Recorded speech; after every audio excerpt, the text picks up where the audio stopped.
আমাদের দেশের আমাদের দেশের মেয়ে, আমাদের ফেরির মেয়ে, তাকে আমরা চিরদিনের জন্য হারিয়ে ফেলছি। আমরা শোকাহত মর্মাহত। দেশবন্ধু বেগম খালেদা জিয়াকে শেষবারের জন্য বিদায় দেওয়ার জন্য আসছি আমরা ফেনী থেকে।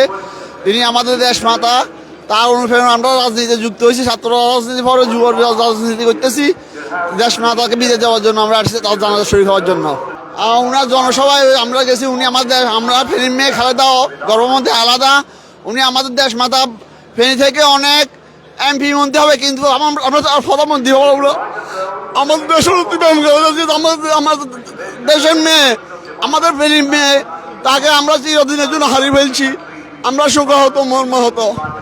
2001 সালে জনসভায় গেছিল, নির্বাচনী জনসভা, এবং 2008 সালে নির্বাচনী জনসভায় গেছিল, তখন দেখছি। এরপর আর দেখা হয় নাই। আমরা আশা করি ওনার অসমাপ্ত এবং আগামীর বাংলাদেশ গঠনের লক্ষ্যে ওনার উত্তরসূরি বর্তমান ভারপ্রাপ্ত চেয়ারম্যান জনাব তারেক রহমান বাংলাদেশের যোগ্য উত্তরসূরি হিসেবে নেতৃত্ব দিবেন এবং বাঙালি জাতির আগামী দিনে একটি সুন্দর জাতি গঠনে ওনার যে মনন এবং যে আন্তরিকতা আমরা ইতিমধ্যে দেখেছি গত কিছুদিন আগে ভাষণ বক্তৃতার মধ্যে, ওটা আশা করি ফুটে উঠবে এবং জাতির ঐক্যবদ্ধ এবং আগামী দিনে আমরা একটি ঐক্যবদ্ধ জাতি হিসেবে, সুশৃঙ্খল জাতি হিসেবে তারেক রহমানের নেতৃত্বে বাংলাদেশ পাবো, সুন্দর একটি দেশ পাবো। দেশনেত্রী বেগম খালেদা জিয়া মা মাটি মানুষের নেত্রী।